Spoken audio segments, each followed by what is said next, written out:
What is good, everybody? Today's video is how luxury brands brainwash you to buy.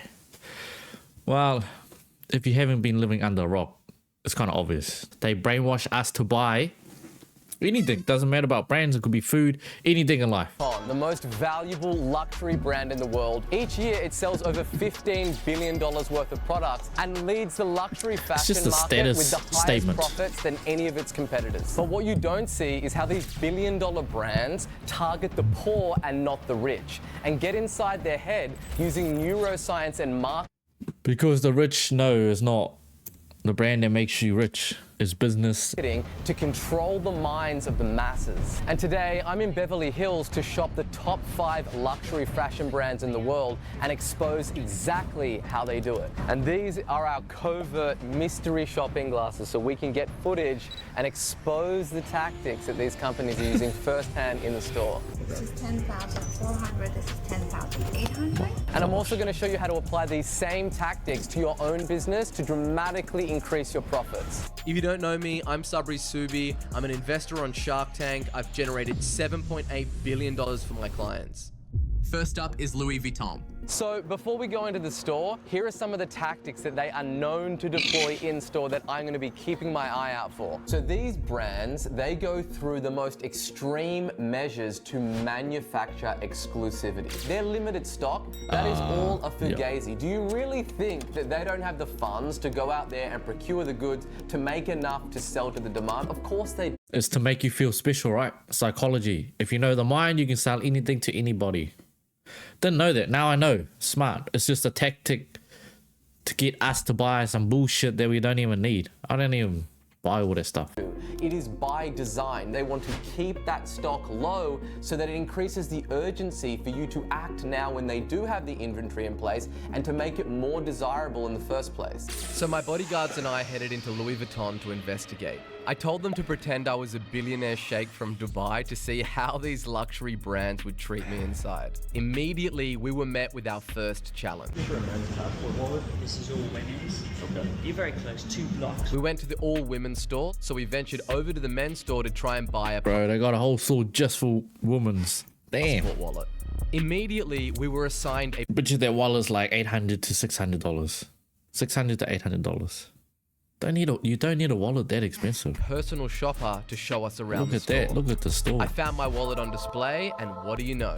They said that this specific item had insane demand and that it wasn't available at this store. But I refused to give up, so we drove 40 minutes to another Louis store. Immediately, how much Louis we were stores do they greeted have? with another personal shopper.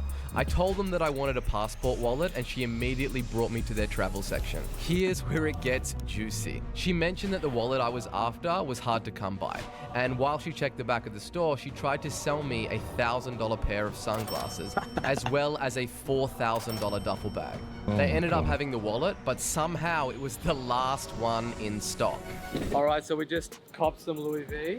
Don't tell me it was like 15,000. They validate that immediately. That's our most popular. We've only got one more of those in stock. Lies. Do things become infinitely more desirable? And why people laugh about it and they say, oh, that's so extreme. The reason that they do it is because it works. And it's not just these huge, massive luxury fashion brands. Think about some of your favorite brands. Think about Apple, for instance. You can't just go in there and just buy their brand new products whenever you want it. Yep. They only have a certain amount of inventory that's sent to each location. And if you try to call up in advance and being like, hey, can I get this certain iPhone? They say, I don't know. We get a certain batch sent to the store every day and we don't even know what they're gonna send. And it's the whole manufacturing of that exclusivity is what gets people to just rock up in droves to buy their products. Next up is Dior. The number 2 luxury fashion brand in the world. These guys do over $11 billion in sales annually. And they have this tote bag. It's $3,500 and it costs $57 to make. And the internet is going completely wild about it. It costs less than $60 to make a $5,000 bag. So let's go on in and see. There's all that information out there, right?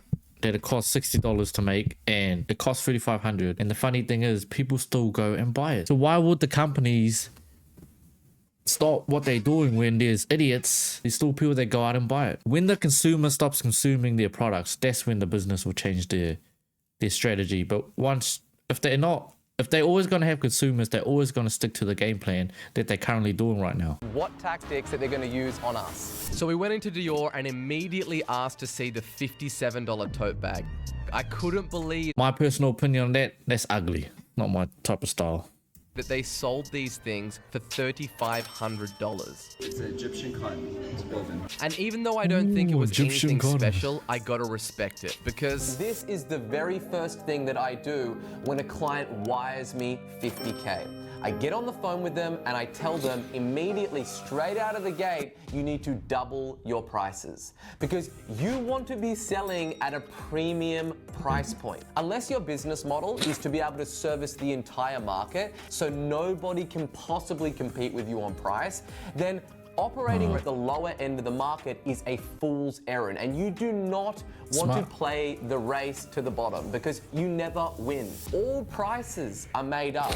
When it comes to setting the price for your product, the setting matters. So you want to think about how do you actually present that product. If it's a physical product, what is the location that you've done the product photography?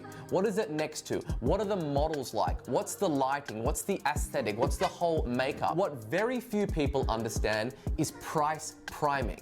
And that is where you prime the prospect based on the association and the area and all the things that they are subjected to before you actually make your offer to them. next up is Gucci. Everybody knows Gucci. It's the loudest fashion brand that there is. You got the Gucci belt, the loafers, the jumpsuits. So your boy is about to go on The new celebrities to promote their stuff. If celebrities didn't really wear it, no one would really care. But since celebrities wear it, a lot of people are interested in it. And anything that celebrities wear, anything that celebrities do, the sheeps will follow. Man, they will follow. Of course, they will follow. in and get dripped out in that Gucci stuff. Let's see the tactics that these guys deploy. We enter Gucci, and the first thing that I notice is the man at the door whose entire job is to let you through their velvet rope. I let them know that I wanted to get as drippy as possible, so they took me to Drippy. the back of the store to all of the clothes. They offered me nothing but the finest sparkling water, and then I asked to try on one of their trainers. Bougie, They yeah, left that's a me bougie waiting ass for around sparkling 10 water. minutes. My guess is that this was a tactic to get me to browse some more. I looked at some of the shoes, the Gucci belts, and then they called me to the changing room to try on the Gucci tracksuit. And let me tell you, this thing was ridiculous, and the entire set cost somewhere around $5,000. You are definitely buying the brand and the status with this Yeah. one. We seek social status from the schools that we go to the places that we work, Gotta to the learn type to of eliminate clothes that. that we wear. Everybody wants to signal a certain status, and we all want to be perceived as being higher status than the people that we associate with. A lot of businesses just sit down, they think about all the features and the benefits of whatever it is that they've got to sell, but they don't think about what buying their product represents from a status standpoint and what it signals, or what type of status does it unlock if someone buys for you. And if you think about these luxury brands, you are not buying the material, you're not buying the cotton, brand. you're not buying all of those specific things. Yes, they harp on about craftsmanship Brands and for quality, people but that is how they justify appro- the for sale. That people's is not how they approval get that you to don't buy even in the know. first place.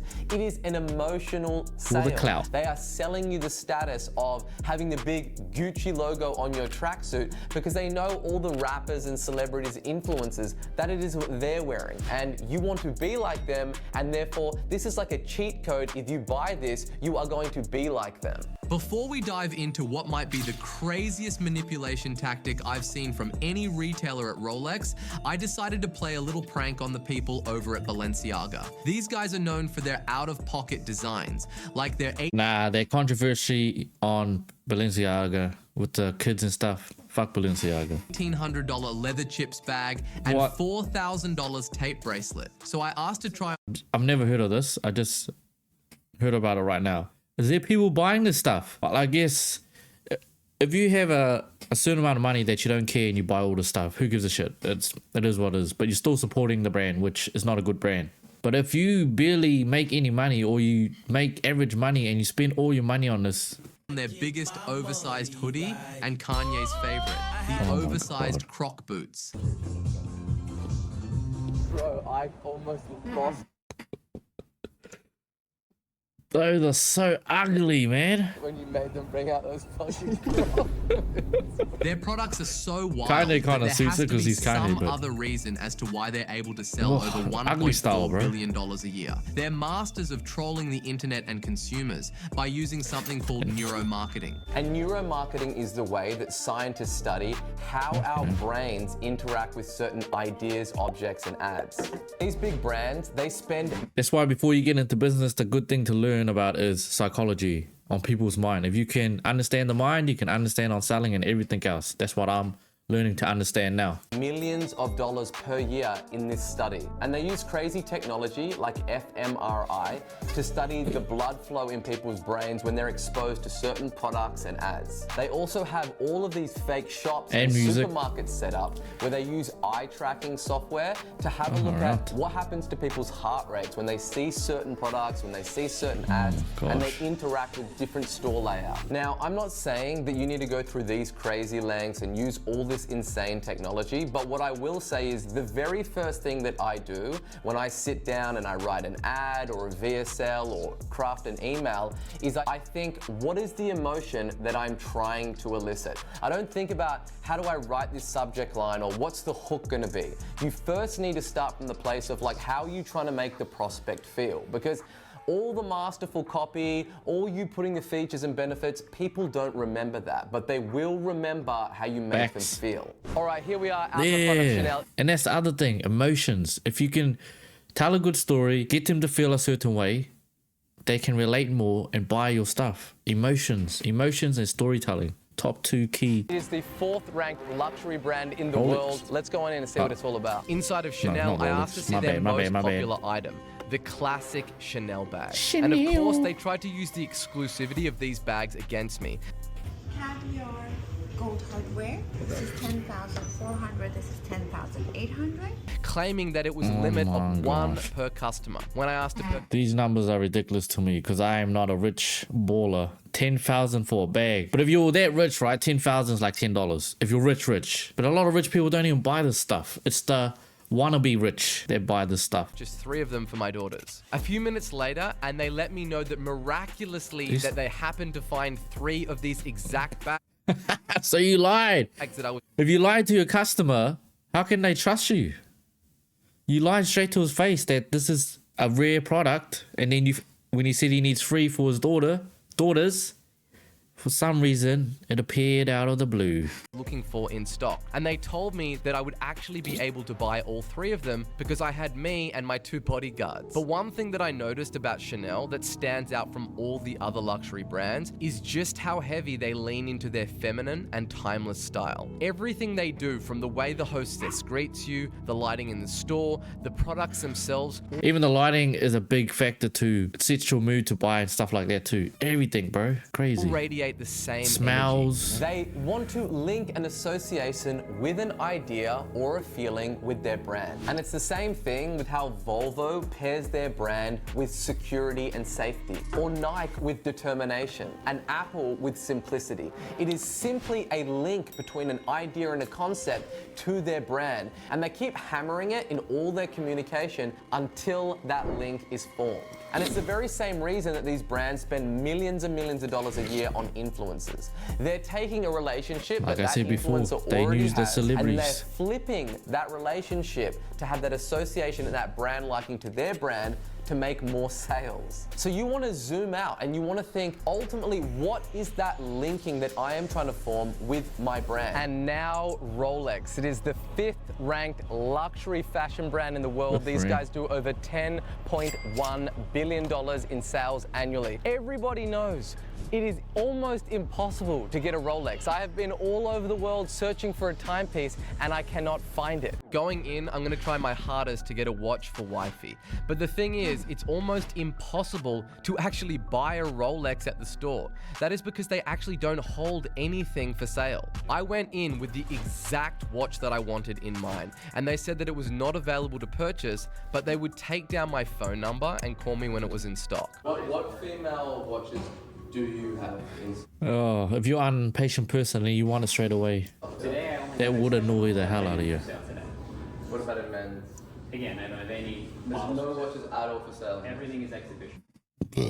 You have a store, but you don't sell anything. They claim that it's Ain't because that their funny? watches are in such high demand that they are unable to keep up any inventory in store. But this is just all a fugazi to sell the exclusivity of the brand. They've learned that they are way more profitable by selling the waitlist than actual watches. But how Damn, are they that's able smart. to justify such a premium price tag if they won't even sell you in store? The whole idea of charging premium prices is typically an idea that most business owners can get around. But the thing that they don't like to think about is what type of service would they need to provide in order to justify that premium price tag?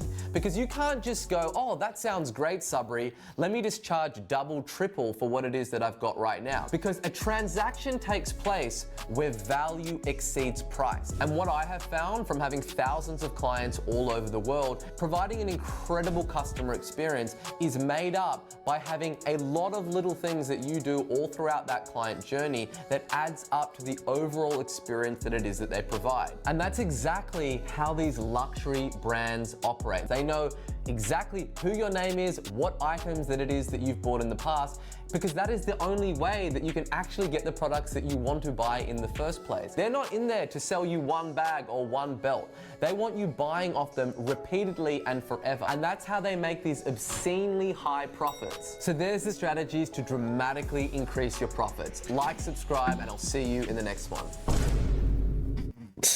Those bloody Crocs. All right. Let me know what you think in the comments below. Like and subscribe to the channel. And I'll see you on the next one. Peace.